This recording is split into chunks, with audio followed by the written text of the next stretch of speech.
ఎప్పుడు కూడా మనం జ్ఞాపకం చేసుకోవాల్సింది, దేవుడు నాకు మహోపకారములు చేశాడు, అనేకమైన మేలులు చేశాడు ఆయన. అస్సలు మర్చిపోవద్దు. స్తోత్రం చెప్పండి.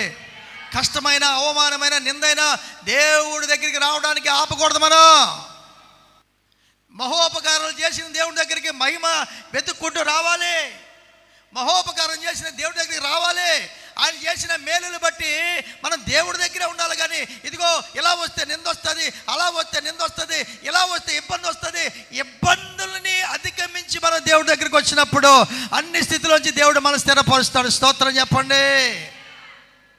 దేవుళ్ళో నమ్మకం ఉండి నువ్వు ఏదైతే యోచిస్తావో అది దేవుడు స్థిరపరుస్తాడు. గట్టిగా స్తోత్రం.